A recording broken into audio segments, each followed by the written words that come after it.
Good morning, Mr. Chair, Vice Chair, and Commissioners. Today I'd like to take the opportunity to explore what market failure that we are trying to solve with these proceedings. In my remarks, I will confirm, based on facts and evidentiary documentation, that the wireless industry in Canada is robustly competitive and effective in meeting quality and affordability goals, and I will also highlight the success that we have seen with facilities-based competition. Firstly, Canada is a global leader in wireless network performance.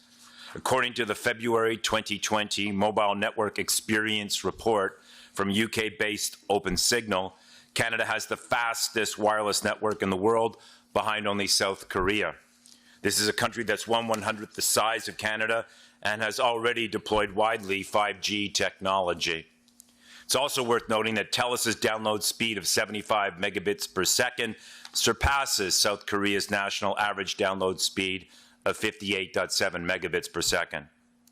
Year in and year out, our continued podium finishes in wireless network excellence go mostly unnoticed in our industry and across our country, but this is where the greatest value lies for our economy and for our society.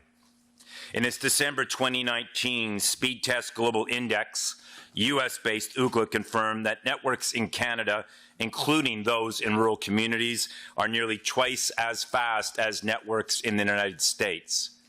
In fact, if rural Canada were a country, it would rank 12th in download speeds, outranking the US in 30th position.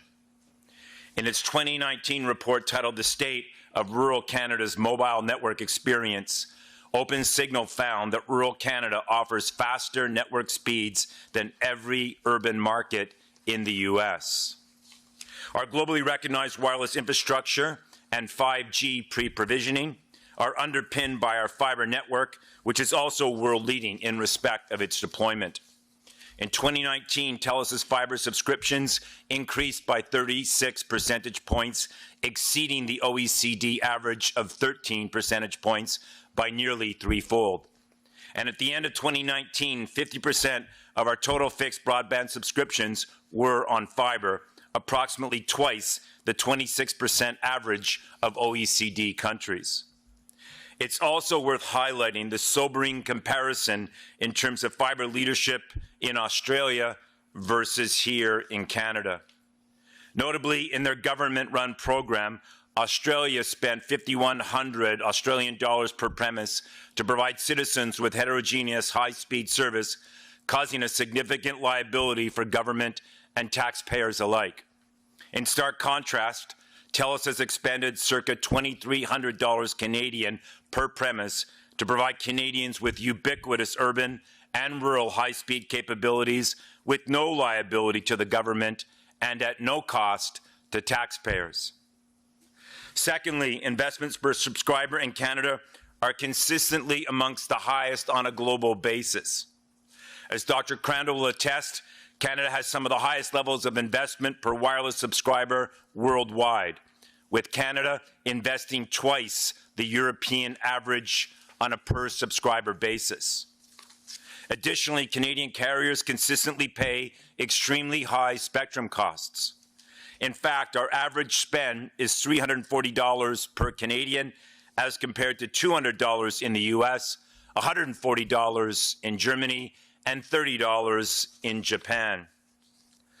Moreover, in their 2020 study titled Key Cost Drivers of Wireless Service in Canada, Christensen and Associates reported that Canadian spectrum prices are 424% higher than its benchmark countries and 65% higher than the United States. Indeed, if spectrum costs were as low in Canada as those paid by European carriers, Canadian mobile rates could be 12% lower, as Dr. Crandall will exemplify in his remarks today. By way of example, in the AWS 700 megahertz and 600 megahertz auctions that occurred between 2008 and 2019, Canada's wireless carriers paid more than 2 times what was paid in the US for the same open spectrum. It is indeed frustrating for our investors that this spectrum was acquired in the belief of the continuity of facilities-based competition, yet here we are a short time later with this under review. Since 2000, TELUS has invested almost $200 billion across our country, and it does not stop there. We are poised to inject another $40 billion into our country over the next 3 years, subject to the appropriate investment climate for those investments to take place. On top of all this, TELUS has remitted more than $43 billion in total tax and spectrum payments to our federal, provincial, and municipal governments. Our industry balance sheets are not only building Canada's digital economy and digital society, but our tax remittances are also funding our roads and our bridges, our public education, our healthcare, our cultural pursuits, and our national defense. In an age of increased awareness and responsibility in respect of tax morality, this compares favorably with many of our much larger global peers. Thirdly, Canadians have access to a wide range of rate plans and wireless providers. Each province is home to at least 4 wireless carriers, which, as Dr. Crandall will attest, and as confirmed by the HHI, which measures market concentration, this is at the high end of normal for most developed nations. When combined with Canada's numerous flanker brands, there are a dozen or more brands operating in many markets in Canada well above the norm. And I would say that's not bad for a country with a population density 1/9 of the United States and 1/30 of Europe. Canadian carriers offer plans with endless data. They offer plans with device financing and pre-owned device options. And they offer this across premium, value, and discount brands, making wireless ownership accessible to all Canadians across all income quintiles. Dr. Crandall can also confirm that wireless markets cannot sustain a large number of carriers given the investment required and the pace and risk of technology change, coupled with the great need for economies of scope and scale to be realized. In fact, the deregulation and wireless consolidation we are seeing globally is in direct contrast to Canada's current trajectory, and this is worrying. Lastly, wireless pricing in Canada is amongst the most competitive in the world, and it's time for us to modernize our data pricing models in wireless. Canada's prices are below international benchmarks, according to the 2018 NERA pricing study. Furthermore, in its August and December reports, the CRTC confirmed that wireless prices, as well as the cost per gigabit, decreased by up to 35% and 28% respectively between 2016 and 2018. It's also important to note that TELUS is not only meeting, but in fact exceeding the government's affordability goals as confirmed by Deloitte. Notably, the government website states that to achieve the 25% rate plan reduction goals, wireless services for a Canadian family of 4 should be circa $2,929 per year. There are numerous plans across TELUS, Koodo, and our public brands that exceed these True North affordability targets and represent, on average, more than $400 in annual savings over the projected costs, again, as audited by Deloitte. In addition, the January to July 2019 StatsCan index value highlighted a decrease of nearly 8% for cellular services versus an increase of up to 15% in the average cost of food, shelter, and transportation in the same time frame. Similarly, an audit quality 2020 study by PricewaterhouseCoopers found that the average Canadian family spends circa 1.6% of their household income on wireless services, as compared to the US at 2.6% and as compared to Australia at 2.1%. Household expenditures across a wide range of products and services, including home phones, postage, photography, audio, video, and printed reading material, have been displaced by wireless services, increasing the disposable income of Canadians. And whilst data consumption is increasing by 26% annually, 90% of this growth can be attributed to entertainment and social networking. In essence, through this proceeding, Canadian carriers are being asked to subsidize access to Netflix, YouTube, social media, and the like. Not exactly a pressing national priority. It is incredible that Canada's communications companies have realized significant achievements despite the numerous challenges that we face, including operating in one of the highest cost jurisdictions in the world in respect of deploying infrastructure and technology. This is due to a number of factors that reinforce the diseconomies of scale inherent within our borders, and these are inclusive of our vast geography, our rugged topography, and our challenging climate. They include our low population density, our excessively high spectrum costs, and our high labor rates and tax system. We are also impacted constantly by U.S.-Canadian exchange rate fluctuations. With Nortel gone and BlackBerry shifting away from smartphones, we now operate in a network equipment and device oligopoly with the preponderance of our network components and devices purchased in U.S. dollars. In fact, we are dependent on just two major device providers that set rigid prices for our industry in Canada. Given the backdrop of these achievements, against the inherent challenges, why then is government intervention in the form of mandated MVNOs needed in the wireless industry in Canada? Let's ask some questions. Do we have in Canada a network quality issue to solve for? No, we do not. Endless independent studies have proven that Canada is a global leader in network performance and network deployment.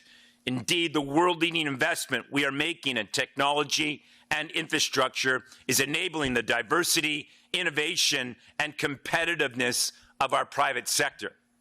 It is also supporting economic growth and job creation for our nation, and as well, helping us answer society's most pressing social challenges in health, in education, and in respect of the environment, whilst improving economic equality in our increasingly digital world.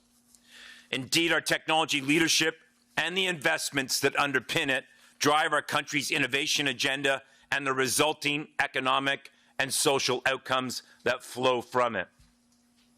This begs the question, do we have an investment problem in Canada that we need to solve for? No, we do not. The level of investment per subscriber in Canada is amongst the highest on earth, as substantiated by numerous third-party reports. Notably, our collective investment in 5G technology will offer a $40 to $50 billion annual uplift to our country's GDP within a 6-year period, and it will enable another quality 250,000 permanent skilled jobs in Canada to be created. These benefits are contingent on a circa $30 billion investment by the telecommunications sector, an investment that I say will be diluted and deferred should mandated MVNOs come to fruition. Do we have a service issue in Canada? No, we do not. There is healthy competition in our country with a wide range of rate plans and service providers across all geo markets.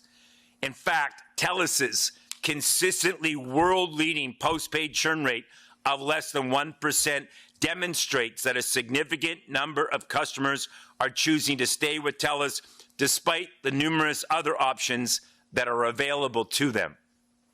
So then, do we have a wireless affordability issue in Canada? Surprisingly, no, we do not.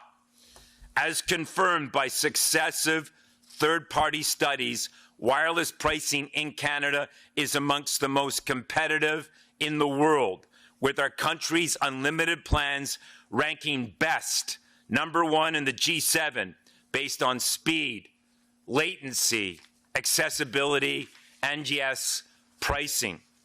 Clearly, competition is alive and well in our country. It's fueling our country's global leadership in respect of network superiority, service excellence, and affordability, whilst enabling positive economic and social outcomes for Canadians. So again, I ask, what market dysfunctionality are we trying to solve? Mandated MVNOs will undermine innovation and investment in Canada, including 5G deployments and the benefits inherent in this technology evolution, whilst negatively impacting job security and creation. Communications companies will be unable to maintain the $50 billion our wireless industry contributes to our economy each year, the equivalent of 2.5% of our country's GDP. Let's consider what has happened in other jurisdictions with mandated MVNOs. These jurisdictions concluded that more players in the market were not viable, given the technology investment required and the consistent pace of change inherent within our industry. Christian Dupont of Nera Consulting confirmed that there is no evidence of an MVNO successfully transitioning to an MNO. Studies, experience, and evidence have demonstrated that there is no potential long-term consumer upside from a sustainable retail MVNO market. If we want to evolve the regulatory model, let's build on facilities-based competition and liberalize our foreign ownership rules, per my testimony to the Competition Policy Review Panel 12 years ago. Let's open the market to foreign investment and allow market forces to continue to drive the best consumer outcomes. It now seems forgotten that 20 years ago, TELUS was the original new entrant. Yet, with significant investment and, yes, considerable business impact along the way, we built a successful national organization. We achieved this with facilities-based competition, and our country has benefited greatly. So it is possible. With networks that are the envy of the world and declining wireless prices that are already below international benchmarks, competition in Canada is clearly working.